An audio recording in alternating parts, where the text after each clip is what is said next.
കാശിയിലെ കാലഭൈരവന്റെ വിഭൂതിയും പേറി Antonio Lopez ഹവാസിന്റെ ഭൂതഗണങ്ങൾ ഇന്ന് കൊച്ചിയിൽ കൊമ്പന്മാരെ കൊമ്പ് കുത്തിക്കാൻ ഇറങ്ങുമ്പോൾ കേരള ബ്ലാസ്റ്റേഴ്സിന്റെ ഈ സീസണിലെ ആദ്യത്തെ ആഫ്റ്റർനൂൺ മാച്ചിൽ കേരള ബ്ലാസ്റ്റേഴ്സ് നേരിടാൻ പോകുന്നത് ഇന്റർ കാശി FC ആണ്. നിലവിലെ ഐ ലീഗ് ചാമ്പ്യന്മാരായിട്ടുള്ള ഇന്റർ കാശിയെ ബ്ലാസ്റ്റേഴ്സ് നേരിടുമ്പോൾ ഹോം സപ്പോർട്ട് ബ്ലാസ്റ്റേഴ്സിന് ഉണ്ടായിരിക്കുമോ എന്ന് പോലും നമ്മൾ സംശയിക്കണം. കാരണം കാലഭൈരവന്മാർ കൊമ്പന്മാരെ കൊമ്പ് കുത്തിക്കാൻ ഇറങ്ങുന്നത് തങ്ങളുടെ സ്ക്വാഡിൽ 6 മലയാളികളെ അണിനിർത്തിക്കൊണ്ടാണ്.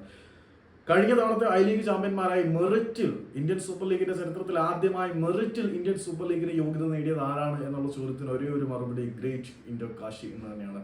ആ കാശിയിലെ കാലഭൈരവന്റെ ഭൂതഗണങ്ങൾ കൊച്ചിയുടെ തട്ടകത്തിൽ കാല് കുത്തുമ്പോൾ ബ്ലാസ്റ്റേഴ്സ് വിറയ്ക്കണം. കാരണം ഹോം ഗ്രൗണ്ടിന്റെ സപ്പോർട്ട് സ്വന്തമാക്കാൻ 6 മലയാളികളുമായിട്ടാണ് ഇന്റർ കാശി തങ്ങളുടെ തട്ടകത്തിൽ ഇറങ്ങാൻ പോകുന്നത്. ബ്ലാസ്റ്റേഴ്സിന്റെ തട്ടകത്തിൽ തങ്ങളുടെ ടീമിനെ ഇറക്കാൻ പോകുന്നത്. അവരുടെ ഹെഡ് ഫിസിയോതെറാപ്പിസ്റ്റ് ആയിട്ട് മുഹമ്മദ് സല എന്ന മലപ്പുറം സ്വദേശിയുണ്ട്.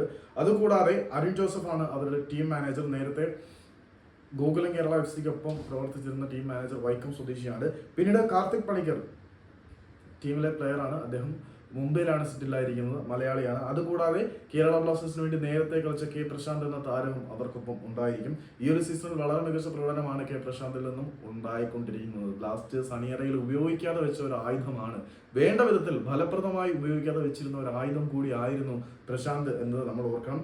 അതുകൂടാതെ മുഹമ്മദ് ആഷിഖ് എന്ന അസിസ്റ്റന്റ് ഫിസിയോതെറാപ്പിസ്റ്റും ഇന്റർ കാശിക്കൊപ്പം ഉണ്ട്. പിന്നീട് ഡോക്ടർ ദീപക് ബാബു എന്ന ഫിസിഷ്യനും ടീമിനോടൊപ്പം ഉണ്ട്. പിന്നെ നേരത്തെ മുംബൈ സിറ്റി FC-ക്കൊപ്പം പ്രവർത്തിച്ച ഡോക്ടറാണ് ദീപക് ബാബു. അദ്ദേഹമാണ് ഇന്റർ കാശിയുടെ ഇത്തവണത്തെ ടീം ഡോക്ടർ.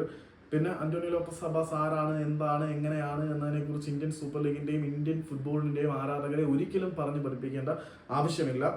നേരത്തെ കേരള ബ്ലാസ്റ്റേഴ്സിന്റെ സ്ക്വാഡിൽ ഉണ്ടായിരുന്ന ചില താരങ്ങളെ കൂടി ഇത്തവണ ഇന്റർ കാശി തങ്ങളുടെ നിരയിൽ അണിനിരത്താൻ പോവുകയാണ്. നിഷു കുമാർ, പ്രബീർ ദാസ്, അരിത്ര ദാസ്, പ്രശാന്ത് കെ തുടങ്ങി നിരവധി മലയാളി അല്ലെങ്കിൽ കേരള ബ്ലാസ്റ്റേഴ്സ് ഫോർമർ പ്ലേയേഴ്സിനെ കൊണ്ട് കാശിയിലെ കാലഭൈരവന്മാർ കൊച്ചിയുടെ തട്ടകത്തിൽ കൊമ്പന്മാരെ കൊമ്പ് കുത്തിക്കാൻ വിഭൂതി അണിഞ്ഞ് പോരിനിറങ്ങുമ്പോൾ ബ്ലാസ്റ്റേഴ്സിന് കാര്യങ്ങൾ അത്ര എളുപ്പമല്ല.